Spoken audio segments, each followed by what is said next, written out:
네, 반갑습니다. 방금 소개받은 이혜인입니다. 네, 오늘도 수능을 앞두고 여러분들은 수능을 치지 않지만 네, 이곳에 오셨는데요. 강의 한번 시작해 보도록 하겠습니다. 혹시 여러분은 꿈이 있나요? 또 어떤 꿈을 꾸고 있는지 그런 질문들을 너무 들은 지 오래되시진 않았나요? 네, 한번 나의 꿈은 무엇인지를 생각해 보셨으면 좋겠습니다. 저도 어렸을 때부터 되게 다양한 꿈들이 있었던 것 같아요. 그래서 오늘은 저의 스토리와 함께 우리가 꿈에 대해서 좀 나누는 시간을 가졌으면 좋겠어요. 저는 어렸을 때 저희 어머니는 간호사였고 아버지는 학교 선생님이었거든요. 그래서 막연하게 아기 때 나는 엄마 따라 간호사가 될까? 아니면 아빠처럼 선생님이 될까? 이런 생각들을 했던 것 같아요. 그러다가 조금 더 자라면서 너무 멋있는 집이지 않나요? 저는 이런 공간이나 건축물들 되게 좋아하는데 이런 것들을 보게 되면서 나 이런 공간이 주는 영향력이 굉장히 큰데 이런 건축 디자이너가 되고 싶다라는 생각을 하게 됐었던 것 같습니다.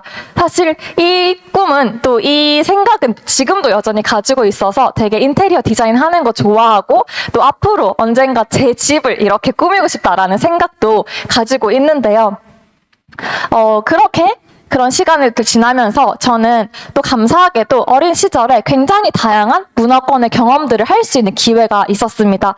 많은 나라들과 또 국내 여러 여행지들을 여행도 굉장히 많이 다녔었고 또 고등학교 때는 짧지만 일본의 그 교환학생으로 또 잠시 다녀오기도 했었고요. 또 부모님을 따라서 단기 선교를 매년 나가게 되면서 굉장히 넓은 세상을 알게 되었고 또 이런 여러 가지 경험들을 쌓아가면서 제 시야가 굉장히 넓어진다라는 경험을 하게 됐어요. 그러면서 저는 특히 이 단기 선교를 통해서 누군가에게 나의 가지고 있는 재능과 내가 가지고 있는 어떤 시간들을 또 공유하고 나누는 것이 너무나도 가치 있다라는 생각을 하게 되면서 나 매년 이렇게 살고 싶다라는 꿈을 꾸게 되었습니다. 그렇게 더 제가 잘하고 나서는요, 어떤 경로로 제가 미국에서 이제 유학 생활을 하게 됐는데요. 여기 다 영어예요. 멋있죠? 네. 막 에세이 쓰고 막 이랬던 자료들이 어제 막 사진을 찾다가 발견해가지고 가지고 왔는데 학교에서 뭐 이런 이벤트를 하기도 하고 제일 친했던 친구가 찍은 사진인데 외국인으로서 이 미국에서 살아남아야지라는 생각을 하다 보니까 그냥 다른 어떤 직업, 다른 어떤 분야보다는 의료 계열을 가야지 제가 외국인으로서 또 살아남을 수가 있겠더라고요. 그러면서 또 단기 선교를 갔을 때 사실 저희 어머니를 따라서 의료 선교를 갔었기 때문에 내가 몸이 아픈 사람들을 돕는 일을 한다면은 내가 꿈꿨던 그런 일들을 할 수 있겠다라는 생각을 하면서 의료 계열 공부를 시작했습니다. 그러다가 인생이 제 마음대로 안 되죠. 그래서 한국으로 또 돌아오게 되었고 한국에서는요 교회 공동체에서 또 이런저런 리더의 섬김들을 하면서 깨달았던 점이 있었어요. 되게 몸이 아픈 사람들도 세상에 많지만 내면이 아픈 사람들, 마음이 건강하지 않은 사람들도 참 많구나 이런 생각을 하게 되면서 내가 몸이 아픈 사람들을 돕는 그런 삶을 사는 것도 참 좋겠지만 마음이 아픈 사람들을 돕는 것을 내가 좀 더 마음에 와닿는다, 내가 좀 더 이렇게 살고 싶다라는 꿈을 꾸게 됩니다. 그래서 저는 심리학 공부를 하게 되었고 또 이런 상담 심리를 공부를 하면서 상담사가 되는 그런 그 과정을 밟고 있었어요. 그러던 어느 날, 제가 처음으로 이곳에 오게 됩니다. 어떻게 이곳에 오게 됐냐면은 제가 앞에서 상담 공부를 하면서 이렇게 섬기고 있는 것도 있었고 또 이렇게 학교 공부하는 것도 있었고 너무나도 바쁜 시간 속에서 제가 영어 과외를 하고 있었는데요. 너무 이렇게 시험을 앞두고 시간적으로 여유가 너무 없다 보니까 제가 그 하루에 5시간씩 하던 과외를 관둬버렸어요. 그래서 재정이 문제가 생겨가지고 이렇게 막 고민을 하던 중에 저희 어머니셨던 조정자 사장님이 내가 고수익 알바를 소개시켜주겠다 이래가지고 데리고 온 곳이 이곳이었고 이제 베이비시터로 여기에서 강의를 듣는 분들의 이제 아기들을 제가 돌봐주는 역할을 했었습니다. 정말 20대 초중반에 처음 이런 아이들을 돌보면서 동시에 3명이 막 오줌을 싸는데 너무 놀래가지고 막 어떡하지 막 그랬던 기억이 아직도 좀 생생하게 나는 것 같아요. 그렇게 첫걸음을 했지만 저는 결심을 하나 했어요. 절대 이 강의장 저 파란 문은 넘지 않겠다. 네, 나는 베이비시터로서의 본분만을 다 하고 집으로 빠르게 가겠다. 막 이런 결단을 사실 했었거든요.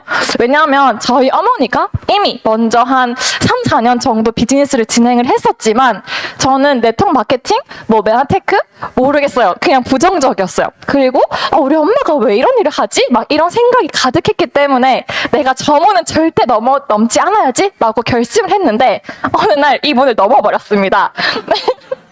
네. 네, 너무 감사해요. 네. 너무 피곤한 어느 날, 제가 원래는 피곤하면은 그 조정다 사장님이 그냥 안에 와서 강의를 듣고 집에 같이 가자 이렇게 하는데 아이들도 없고 너무 피곤했던 어느 날은 그냥 진짜 너무 집에 혼자 가는 게 싫어서 기다려야지 라는 생각으로 밖에서 기다리고 있었거든요. 근데 그날 한번 안에 와서 강의 들어보지 않을래? 하는 말에 홀린 듯이 그냥 그날은 이렇게 네, 강의를 들었어요. 근데 그 첫 강의가 글리코 영양소에 대한 이렇게 병원 원장님의 강의였었거든요. 그러면서 저의 생각이 조금 바뀌게 됩니다.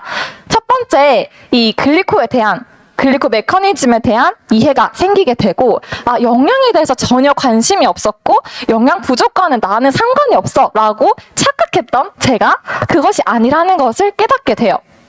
제가 이 영양에 대해서 여러분들이 조금 아주 쉽게 이해할 수 있도록 이 그림을 가지고 왔는데요. 아직은 뭔 소리인지 모르겠죠. 이게 과자들의 순위인데 좋은 순위가 아니라 과대포장된 순위입니다.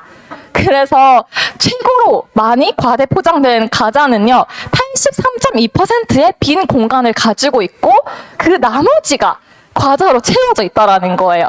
이게 소비자 문제 연구소에서 나온 자료인데요. 제가 이걸 보면서 그래 네, 이걸 보면서가 아니죠. 네, 이 차트를 보면서 우리 영양의 문제가 너무 생각이 났어요. 이게 무슨 말이냐면 이 1번 브라우니를 실제로 누군가 이렇게 잘 보이시나요? 실험을 한 내용인데 이 따로는 상자 안에 이거 4개 들어있어요. 이렇게 4개 딱 들어있는 이게 지금 현실의 영양의 문제라는 거죠. 우리가 먹어야 되는 영양소는 사실 굉장히 많은데 현대에 지금 환경 오염이 심해지고 또 영양소 토양의 문제들이 굉장히 심해지면서 날이 갈수록 먹어야 되는 영양소들의 그 야채 과일들의 이게 사이즈는 커져가는데 실제로 우리가 먹을 수 있는 거는 정말 적다라는 거죠. 여기 1950년대는요 하루에 필요한 비타민 미네랄을 이 정도를 야채 과일을 먹었을 때 충족이 가능했었는데요. 2000년대 초에요. 2000년대 초에는 이런 많은 양을 먹어야지 50년대 그 양과 동일한 영양소를 가지고 있다라는 것이 연구 결과로 나왔고 지금 2020년이 지난 지금은 훨씬 더 심각한 영양소 고갈의 상태에 있겠죠. 그래서 앞에 과대포장된 과자처럼 우리가 먹어내고 있는 어떤 그 사이즈 아니면 칼로리는 굉장히 높지만 실제로 우리 몸이 진짜 필요로 하는 그런 영양소는 굉장히 고갈 상태라는 거죠. 그래서 누군가는 우스갯소리로 그랬어요. 나 질소를 샀는데 과자가 들어있네? 막 이런 말들을 할 정도로 이게 굉장히 과대포장된 그런 영양소의 지금 상태를 우리는 마주하고 있습니다. 또 그 중에서도 너무나도 사람의 몸에 필요한 글리코 영양소라는 것이 있는데 그것의 섭취도 너무나도 부족한 지금의 현실인 거죠. 글리코 영양소는 세포의 촉수를 이루는 가장 핵심적인 영양소입니다. 세포의 촉수가 왜 중요하냐 하고 봤더니 첫 번째는 외부에 있는 세포 밖에 있는 물질들을 인지를 하고요. 또 두 번째는 그 나쁜 물질인지 아니면 내가 먹어야 되는 물질인지를 면역을 하고 그 다음에 세포와 세포 간의 커뮤니케이션을 통해서 내 생체가 제대로 정상적으로 이루어질 수 있도록 모든 것들을 조절하는 그런 역할들을 이 세포의 촉수가 하고 있다라는 그 메커니즘이 제가 이해가 됐어요. 그러면서 이것이 부족하게 되니까 10만 개라는 빽빽한 완전한 상태의 태초액 인간의 몸의 상태에 있는 이 촉수의 개수가 10만 개라면 완전한 건강인데 3, 4만 개일 때 단 건강이라는 거죠. 특별한 질병의 문제에 노출되어 있지는 않지만 내가 이유를 알 수 없는 불편한 증상들을 느끼는 상태. 사실 대부분의 현대인들이 이곳에 속해 있다고 합니다. 그리고 10,000개 이하 세포의 촉수의 개수가 10,000개 이하일 경우에는요, 중대 질병에 노출되어 있거나 아니면 암 환자의 상태일 때 이런 현상이 벌어진다라고 하는데, 이런 것들이 이해가 되니까, 그래, 영양이라는 게 내가 그냥 단순히 보이는 어떤 많은 야채, 과일을 먹는다고 되는 게 아니구나라는 거를 이해할 수 있게 되었어요. 그러면서 또 이 메나텍에서 이 강의들에서 제시하는 이런 과학적인 백데이터를 보고 좀 더 저는 신뢰를 하게 되었거든요. 그 교과서, 하퍼의 생화학 교과서라고 전 세계의 많은 의대생들, 그리고 간호대생들, 약대생들이 전공 필수로 배우는 교양 과목인 그 생화학 교과서에서도 이런 글리코 분야에 대한 이야기들이 계속해서 업데이트 되어서 나오고 있었고, 또 저는 사실 이 차트를 보고 굉장히 많이 놀랐어요. 제가 미국에서 대학을 나왔었고 공부를 했었고, 또 제가 의료 계열에 있었고, 또 과학, 생물학 이런 것들을 막 공부를 하다 보니까 그냥 MIT라는 곳이 진짜 얼마나 가기 힘든 곳인지, 들어가기도 힘들고 졸업은 더 힘든 굉장히 유명하고 유수한 그 인재들이 가는 대학교라는 것을 너무 잘 알고 있었기 때문에 MIT에서 그 10대 신기술에 대한 이런 리뷰지를 발표를 하면서 글리코 믹스 분야를 선정했었고, 또 메나텍의 이 제품 담당 이사님과 함께 앞서 보여드렸던 하퍼의 생화학 교과서의 저자이신 분을 초청해서 포럼을 열었다라는 사실에 전 너무 소름이 돋고 막 충격적이었어요. 내가 짧은 머리로 이것을 맞다 아니다가 판단한다라는 것은 정말 말이 안 되는구나. 이미 검증되고 이미 굉장히 많은 사람들이 알고 있고, 또 되게 대다수의 평범한 사람들은 모르지만 진짜 이 기술의 정점에 있는 사람들은 다 알고 있는 내용이구나라는 생각을 하게 되었습니다. 그러면서 또 네이처지나 또 사이언스지, 셀지 등 세계 유수한 잡지들의 과학 저널들에도 실린 내용들을 보면서 이거는 내가 인정할 수밖에 없겠다라는 생각을 하게 되었고, 또 저희가 독점 특허가 있는 물질이잖아요. 글리코 영양소라는 게 다른 어떤 회사에서도 만들어낼 수 없는 글리코가 이제 독점 특허로 묶여 있는데, 이 특허를 내준 특허 심사관이십니다. 존 롤링스 박사님이라는 이 분이 전 특허 심사관이자 여기 보시면 메나텍 어소시에이트라고 되어 있어요. 이분이 특허청에서 이제 은퇴를 하고 나서 우리 비즈니스에 합류를 한 이 차트, 그리고 이 내용들을 보면서, 그리고 유튜브에 찾아보시면 인터뷰가 동영상으로 나와 있거든요. 그거를 보면서 참 이게 놀랍다, 그리고 이 글리코라는 게 이렇게 엄청난 거였구나 라는 생각을 하게 되고, 제 선입견들 또는 제가 몰랐던 무지했던 것들이 이해로 바뀌게 되었습니다. 그리고 세 번째는요, 그래, 내용은 알겠고, 이론은 알겠는데, 그게 진짜 과연 될까? 라는 생각 앞에서 우리의 가족과, 제 가족과 또 제 개인의 어떤 건강의 변화의 경험들을 통해서, 그리고 여기 왔더니요, 그 간증 집회인 것 같더라고요. 막 진짜 이상하고 처음 들어본 질병에 걸린 분들이 내가 이렇게 해서 좋아졌어요 라는 그런 얘기들을 막 하는 걸 보면서 너무 신기하다. 그리고 이것이 그냥 이론으로 머물러 있는 것이 아니라 우리 몸에 실제로 적용이 되는구나 라는 생각을, 그런 것들을 깨닫게 되면서 제가 글리코에 대한 오해는 완벽하게 이해로 바뀌게 되었습니다. 하지만 이 글리코를 통해서 내가 몸이 아픈 사람들을 돕고 싶고, 또 마음이 아픈 사람들을 돕고 싶은 그런 정신적인 문제도 영양과 굉장히 밀접한 관련이 있기 때문에 그런 꿈을 내가 이룰 수 있겠다라는 생각은 했지만, 하지만 네트워크 마케팅은 싫어. 여전히 네트워크 마케팅에 대한 오해는 굉장히 깊었어요. 하지만 저희가 이제 강의를 들을 때 늘 비즈니스 강의와 그 글리코 강의를 같이 드리잖아요. 신의 한 수처럼 저는 글리코가 궁금해서 들었는데 비즈니스 강의를 듣다가 보니까 네트워크 마케팅에 대해서도 이해를 할 수 있게 되었어요. 네트워크 마케팅은요, 무시무시한 검은 손 막 이런 게 아니라 이제 중간 유통의 그 많은 단계의 마진들을 줄여서 가장 소비자에게 단축된 유통으로 제품을 제공하면서 훨씬 더 이렇게 저렴한 가격에 제품을 제공하는 그런 시스템인 거죠. 그래서 소비자들이 똑똑해지고 이제 세상의 이 유통이 발달함에 따라서 자연스럽게 나오는 그 유통의 한 형태라는 것을 이해하게 되었습니다. 그리고 이 다운라인, 나와 나를 통해서 이렇게 유통된 제품에 대해서 내가 나만의 플랫폼을 가질 수 있는 비즈니스의 가치도 있다는 것을 이해하게 되었고, 또 나의 개인기가 아니라 시스템을 배우고 시스템 복제함을 통해서 이 네트워크 마케팅이 단순히 소비에만 혜택을 주는 것이 아니라 소비가 소득을 가지고 오는 그런 놀라운 비즈니스라는 것도 이해를 할 수 있게 되었어요.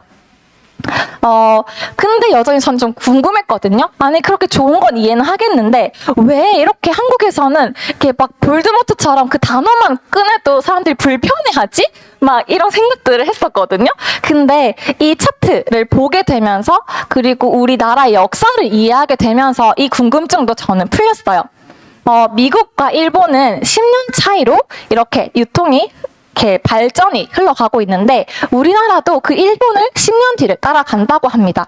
그래서 1차 유통인 슈퍼마켓, 그 다음에 백화점 프랜차이즈, 그 다음 창고형 할인마트, 홈쇼핑, 다단계 판매, 네트워크 마케팅, 이런 식으로 자연스럽게 점점 이렇게 사람들이 자동차가 생기고 냉장고가 생기면서 창고형 할인마트라든지 이런 백화점들이 더 활성화될 수 있게 되고, 또 그 지역에 이제 TV가 생기고 컬러 TV가 생기고, 또 온라인으로 그 사람들이 접속할 수 있는 그런 인프라가 깔리게 되면서 홈쇼핑이나 택배 산업이 발달하면서 다단계 판매나 네트워크 마케팅이 발전한다라는 유통의 흐름을 이해를 하게 되었는데요.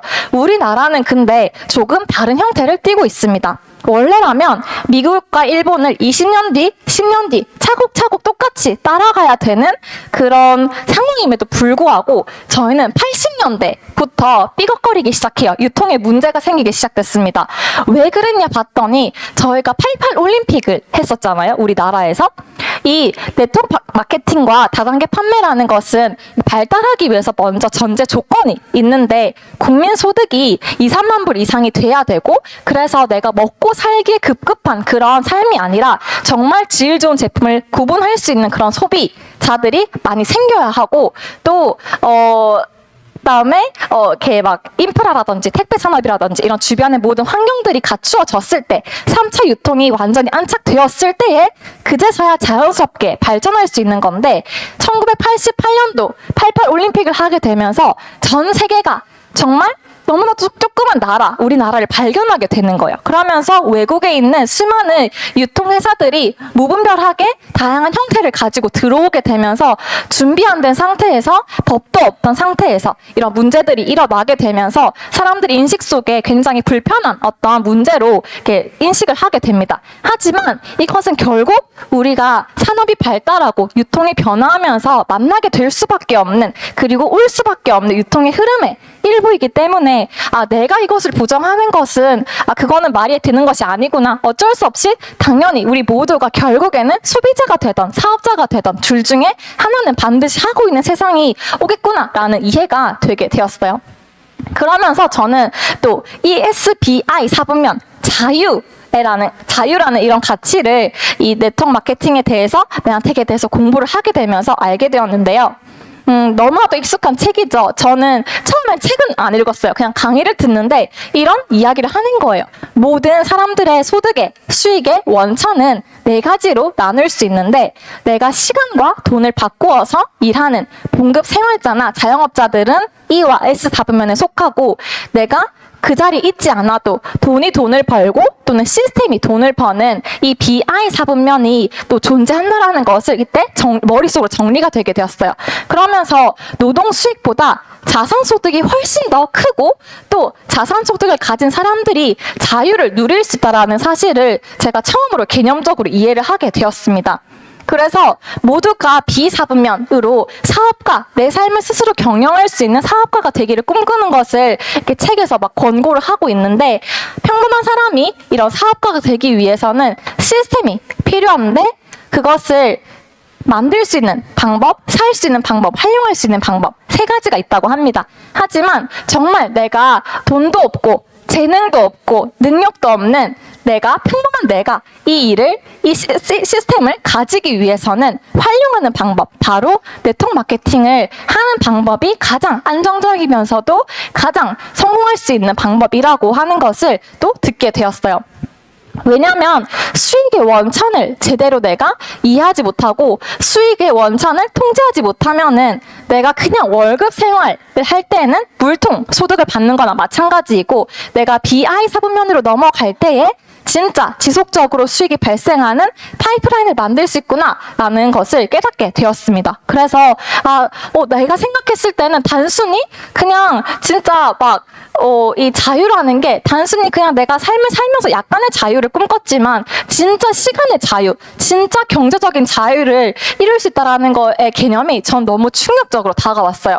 이전에 저는 이제 선교의 꿈을 꾸면서 내가 월급 생활을 하면서 방학 때 잠시 아니면은 휴가를 내서 잠시 다녀오는 것이 최대라고 생각을 했었고 그것에 대해서 의문을 품었던 적이 없었는데 유리천장을 깨는 것처럼 되게 충격적인 사고방식이었거든요. 하지만 이것이 말이 되지 않는 것이 아니라 진짜 내 인생을 다른 누군가의 어떤 손에 맡겨놓는 것이 아니라 내 스스로 주도권을 쥘 수 있다는 것은 정말로 너무 중요하고 또 이 자유라는 가치가 저한테 너무 달콤하게 다가왔습니다. 그러면서 이제 보상 플랜에 대해서도 처음에는 한 4번 정도 강의를 들을 때마다 졸았던 것 같아요. 근데 계속 듣다 보니까 보상이 이해가 되고 또 보상 플랜 안에 담겨있는 회사의 가치가 이해가 되기 시작했어요. 우리 메나텍이 가지고 있는 보상은 총 이렇게 6가지 정도가 있는데요. 제가 말씀드리고 싶은 거는 우리 메나텍에서 받을 수 있는 보상은요. 내가 개인기가 뛰어나서 매출을 많이 해서 받을 수 있는 보상보다는 내가 진짜 리더가 되고 많은 사람들을 돕는 리더십을 발휘했을 때 받는 보너스가 훨씬 더 큽니다. 그 다음에 내가 직접 누군가를 모시고 와서 많은 분들에게 알렸을 때 받는 그런 어떤 소득보다 보상보다 내가 정말 나의 팀을 사랑하는 마음으로 돕고 헌신했을 때 받는 보너스가 훨씬 더 크고요. 내가 혼자 하는 것이 아니라 내 팀을 바라보고 내 팀과 함께 나아갔을 때 그리고 우리 팀, 우리 그룹을 넘어서 전 세계 함께하는 이 사업자들과 함께 팀워크를 이루어 갔을 때 받는 보상이 굉장히 크다라는 것을 깨닫게 되면서 이 메나텍이라는 회사는 보상 안에 서로 돕고 서로 사랑하고 서로 섬길 수밖에 없는 그런 가치관을 또 심어놨구나라는 생각을 하게 되면서 너무나도 가치 있는 일이다라는 생각도 하게 되었습니다. 하지만 그래 나쁜 건 아니네. 그래 비즈니스도 나쁜 건 아니고 글리코도 좋은 거네. 그리고 우리 엄마가 하고 있으니까 잘 됐으면 좋겠다. 이 정도 생각을 했었어요. 그렇지만 내가 이 비즈니스는 못하겠다라는 생각을 했던 것 같아요.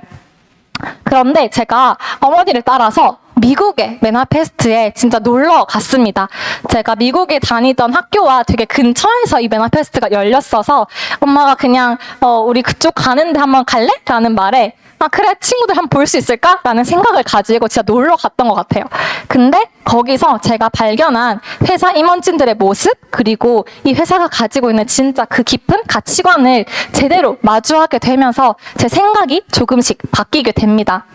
먼저 저는 이 N5M이라는 우리 DNA 우리 이 글로벌 프로그램이 너무나도 많이 와닿았어요. 500만 명의 소비자와 500만 명의 영양 실조로 죽어가는 이 아이들을 연결을 해서 시스템적으로 후원하는 활동을 하고 있는 사회적 기업인 것을 그때 좀 많이 깨닫게 되었는데요. 사실 그 전에는 사회적 기업 아니면은 후원한다라고 해도 연말에 좀 세금 덜려고 아니면은 그냥 이제 그 제품 처리하려고 그럴 거라고 생각을 했었어요. 근데 그런 것이 아니라 진짜 너무나도 이 회사가 특허를 가지고 있고 너무나도 귀한 특허이기 때문에 특허 소송이 걸렸던 그 긴 시간 동안에서도 이 DNA를 포기하지 않고 적자를 찍으면서도 계속해서 아이들 도왔던 그 스토리 그 다음에 또 그 회사가 정말 이 아이들만을 위한 제품을 따로 개발을 해서 시스템적으로 제공하고 있는 그런 비하인드 스토리들을 제가 깨닫게 되면서 이런 회사에서 사회적 기업가로 활동할 수 있는 것은 너무나도 좋은 일이다 라는 생각을 하게 되었고 내가 비즈니스를 열심히 하면서 직급을 갈 때마다 나에게도 혜택이 오고 나의 팀에게도 혜택이 오지만 정말 이렇게 많은 아이들을 나의 이름으로 내 팀이 도울 수 있구나 라는 사실에 정말 저의 가치관과 너무나도 맞아떨어진다 라는 생각을 했습니다. 그래서 이런 N5M의 가치를 알아본 아마존 스마일도 이제 5%의 그 수익을 N5M에 함께 기부하고 이 선한 일에 동참을 하고 있는데요. 그것뿐만 아니라 지구 반대편에 있는 아이들을 돕기도 하지만 또 나도 함께하는 이런 사업자들 그리고 이 메나텍을 가치를 알아보고 투자하는 그 투자자들에게도 정직하게 그리고 또 제대로 된 그런 소득을 줄 수 있는 나스닥에 상장된 기업이라는 사실도 저한테는 굉장히 인상적이었어요. 그래서 저는 이런 생각을 하게 됩니다. 아, 글리코 좋고 또 이런 비즈니스도 나쁜 게 아니었어. 그리고 진짜 이런 회사라면은 나도 이 메나텍이 가지고 있는 꿈, 이 가치관에 동참하고 싶다라는 생각을 그 메나페스트에 가서 저는 하게 되었습니다. 그래서 제가 그냥 한편에 밀어놨던 막연하게 생각했던 그런 꿈들이 좀 더 구체화되는 것을 경험했었고 아 이것이 진짜 내 삶에서 이룰 수 있겠구나라는 생각을 하게 되었어요. 몸과 마음이 아픈 사람들을 돕는 일 그리고 휴가를 겨우 내서 가는 게 아니라 진짜 내 이 비즈니스를 통해서 선교할 수 있는 일 그리고 육신의 복음과 영혼의 복음 모두를 전할 수 있는 선교사의 삶 또 선한 소비를 공유하는 사회적 기업가가 될 수 있는 일 또 내가 진짜 원하는 것을 시간과 재정에 상관없이 할 수 있는 그런 라이프 스타일이 아 진짜 이 메나텍을 통해서는 이루어질 수 있겠구나라는 생각을 하게 되면서 너무나도 가슴이 설레고 또 기대가 많이 되었습니다. 그래서 저는 지금 이렇게 저와 함께하는 제가 사랑하고 또 제가 돕고자 하는 팀과 또 저를 사랑하고 저를 돕고자 하는 스폰서님들과 함께 그리고 또 우리 너무나도 강력한 성공 시스템을 가지고 있는 지원 그룹과 함께 저는 비즈니스를 하고 있습니다. 과거에 저는요, 꿈은 분명히 있었어요. 꿈은 있었지만 굉장히 그 꿈까지 가는 길이 막연했어요. 그냥 언젠가 시간이 흐르면 할 수 있겠지? 언젠가 그런 때가 오겠지? 근데 사실 그 때가 왔을 때 저는 단번에 알아보지 못했어요. 계속 미루고, 계속 불편해하고, 계속 아닐 거야 라고 내가 자꾸만 결정을 미뤘었는데요. 왜 그랬냐면 제가 나이가 어려서도 아니었고요. 메나텍이라는 도구가 부족해서도 아니었고, 제 주변 환경이 어려워서도 아니었어요. 그냥 제 안에 결단이 없었기 때문에 글리코가 좋아도 아니야. 비즈니스가 나쁘지 않아도 아니야. 그리고 막 그런 계속 변명거리들 제 속에서 계속 만들어냈던 것 같아요. 근데 제가 진짜 결단을 하기로 결심을 했습니다. 내가 꾼 꿈을 이렇게 침대 속에서만 꾸지 않고 진짜 삶에서 이루고자 제가 결단을 하게 됐는데요. 혹시 여러분들은 어떤 꿈을 가지고 계신지 제가 처음에 물었는데 다시 한번 질문을 드리고 싶어요. 어떤 꿈을 꾸고 계신가요? 네, 지금의 나의 안정적인 너무도 편안하고 안락한 일상의 삶에 묻혀서 내가 꾼 꿈을 미루고 있지는 않는지 한번 돌아보셨으면 좋겠고 저는 그렇게 생각해요. 나이가 많다고 해서 꿈을 꾸지 못하는 것도 아니라고 생각해요. 저는 갈수록 제가 나이가 들어갈수록 더 많은 꿈을 꿀 것 같고요. 그 많은 꿈들이 이루어갈 것 같습니다. 그리고 꿈이 나이가 어릴 때는 이루지 못할 것 같다라는 생각도 저는 하지 않아요. 제가 지금 어떻게 보면 어린 나이지만 젊은 나이지만 제 꿈과 굉장히 가깝게 다가가고 있는 모습을 보면서 아, 이 꿈이라는 것을 이루는 것은 나이와 상관이 없고 내가 진짜 빠른 시간 안에 꿈을 이룰 수도 있겠구나라는 기대도 생깁니다. 그래서 저처럼 또 저도 앞으로 계속해서 꿈을 향해 달려가야겠지만 여러분들의 꿈을 이루기 위해서 미루지 않고 또 선택하는 그런 시간이 됐으면 좋겠고 이 비즈니스와 함께 또 여러분들의 꿈들이 더 많이 풍성해지기를 소망하면서 오늘의 제 강의는 여기서 마치도록 하겠습니다. 감사합니다.